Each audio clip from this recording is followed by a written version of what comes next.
আসসালামু আলাইকুম। আজকে নাম্বার থিওরির আরেকটি গুরুত্বপূর্ণ টপিক নিয়ে আমি কথা বলবো।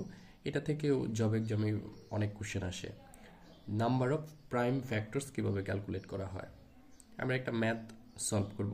এই ম্যাথ সলভ করলে আমরা বুঝতে পারবো কিভাবে নাম্বার অফ প্রাইম ফ্যাক্টরস বের করতে হয়। কোশ্চেনটা আমি যদি একটু পড়ে শোনাই। The number of prime factors in the expression 6 to the power 10, 7 to the power 17, 11 to the power 27 is or থাকতে পারে is equivalent to এভাবে থাকতে পারে। অপশনে দেয়া আছে 54, অপশন 2 64, 65, 74।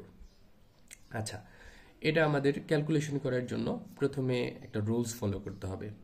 রুলসটা কি? ফার্স্ট যেটা মৌলিক সংখ্যাগুলোকে ক্ষুদ্রতর ভাগে ভাগ করতে হবে। সংখ্যাগুলোকে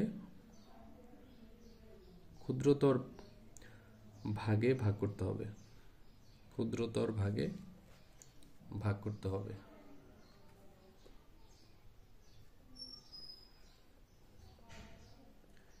দুই নাম্বার হচ্ছে পাওয়ারগুলো যোগ করতে হবে।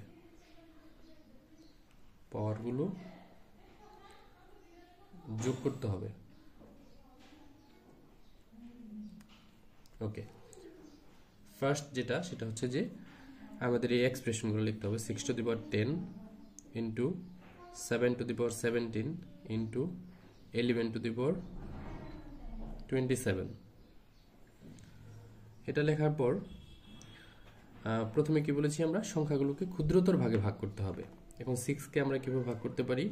2 into 3 to the power 10 into 7 to the power 17 into 11 to the power 27। 7 এবং 11কে কিন্তু আর ক্ষুদ্রতর অংশে ভাগ করা যায় না।